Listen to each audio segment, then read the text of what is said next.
আসসালামু আলাইকুম রহমতুল্লাহ। প্রিয় শিক্ষার্থীবৃন্দ, আশা করি আপনারা সকলেই ভালো আছেন। আজকে আমরা অষ্টম শ্রেণীর গণিতের 2.1-এর উদাহরণ 7 নিয়ে আলোচনা করব।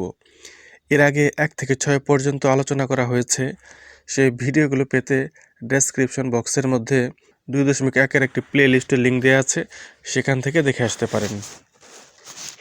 উদাহরণ 7, বার্ষিক 12% মুনাফায় কত বছরে 10,000 টাকার মুনাফা 4,800 টাকা হবে? এখানে বার্ষিক 12% বলে দিয়েছে, অর্থাৎ মুনাফার হার দেওয়া আছে। কত বছরে? বছরটা দেওয়া নেই, মানে সময় দেওয়া নেই, সময়টা বের করতে হবে। 10,000 টাকার এটা হচ্ছে আসল, মুনাফা 4,800 এটা হচ্ছে মুনাফা। সমাধান দেওয়া আছে বলতে যেটা প্রশ্নে দেওয়া থাকে সেটাকে বলে দেওয়া আছে, সেটাই দেওয়া আছে। মুনাফার হার আর ইকুয়াল টু 12%। মুনাফার হারকে আর দ্বারা প্রকাশ করা হয়, এই জন্য পাশে আমরা আর লিখে দিয়েছি। 12%, এই যে 12%, মুনাফার হার 12%।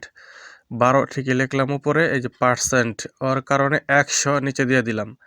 এই পার্সেন্টেজ চিহ্নটা উঠিয়ে দেওয়ার জন্য 100 দিয়ে ভাগ। এই পার্সেন্টেজ চিহ্ন উঠিয়ে দিলে 100 দিয়ে ভাগ দিতে হবে। টাকা দিলাম এখানে। এবার আসলকে পি দ্বারা প্রকাশ করা হয়, পি লিখলাম। আসল হচ্ছে 10,000 টাকা, এই যে 10,000 টাকা। মুনাফাকে আই দ্বারা প্রকাশ করা হয়,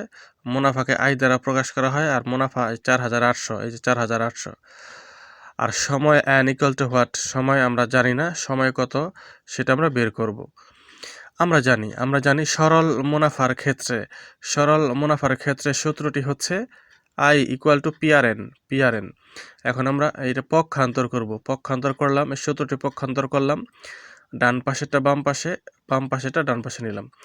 এখন পিআরএন এর মধ্যে আমরা কি বের করতে চাচ্ছি? আমরা চাচ্ছি সময় বের করতে। আমরা এনকে বাম পাশে লিখে দিব।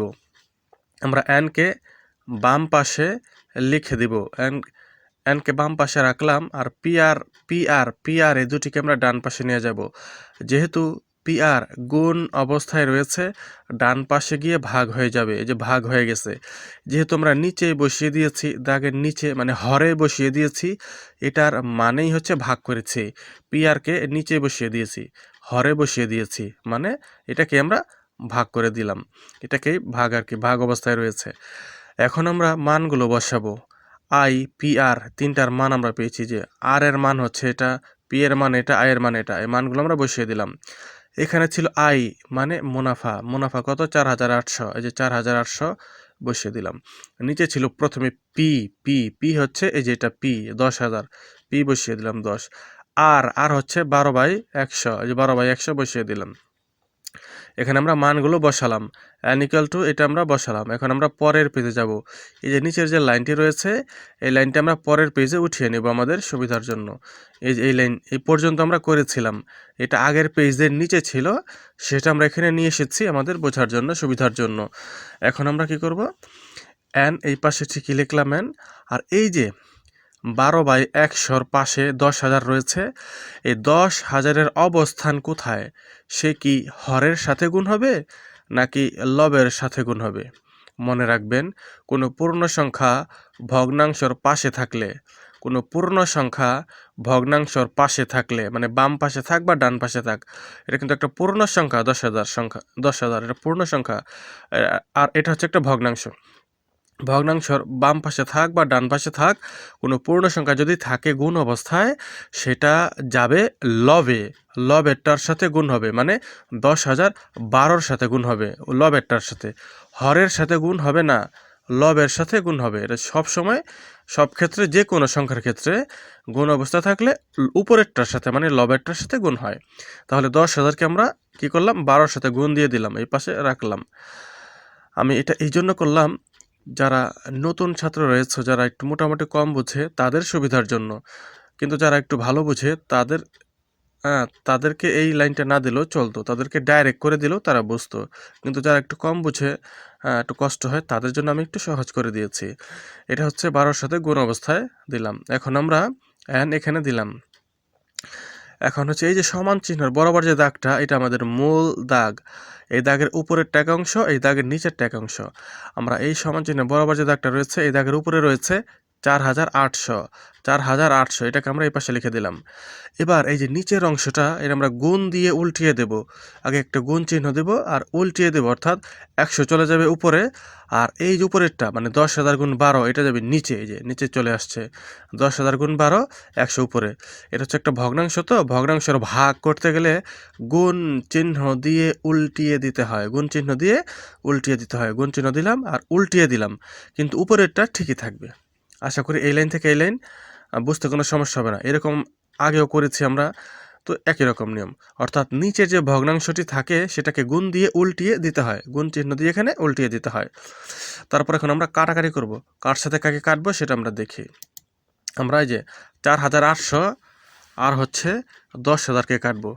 4800 আর 10,000 আমরা কেটে দিলাম, সাদা দাগ দিয়ে আমরা কেটে দিলাম। দেওয়ার পর এখন আমরা কত দিয়ে কাটবো? 4800কে আর 10,000কে কত দিয়ে কাটবো? সেটা হচ্ছে 100 দিয়ে কাটবো, মানে 100 দিয়ে ভাগ দিব। কাটাকাটি মানে ভাগ দিব। 100 দিয়ে 4800কে ভাগ দিলে, 100 দিয়ে 4800কে ভাগ দিলে হয় 48, আর 100 দিয়ে 10,000কে ভাগ দিলে হয় 100। 100 দিয়ে 10,000কে ভাগ দিলে হয় 100।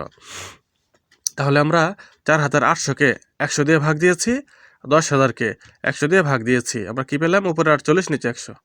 এবার নিচে 100 রইল এবং উপরেও আরেকটা 100 রয়েছে। এখন এই 100 আর এই 100কে কাটবো, সেটাও 100 দিয়েই কাটবো।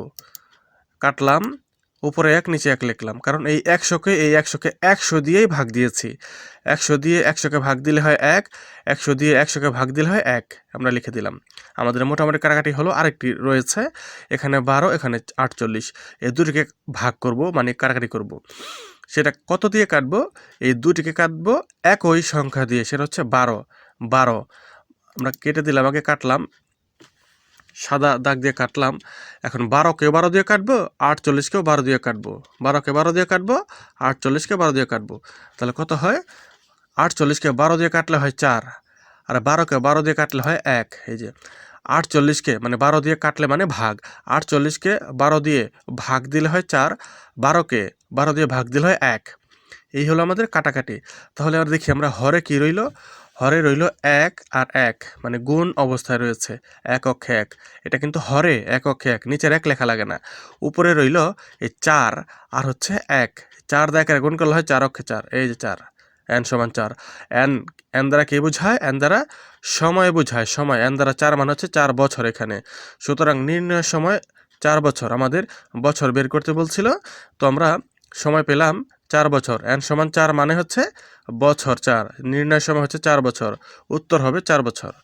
বন্ধুরা, 2.1-এর অন্যান্য ভিডিওগুলো সবার আগে পেতে চ্যানেলটি সাবস্ক্রাইব করে বেল আইকনটি অন করে দিন।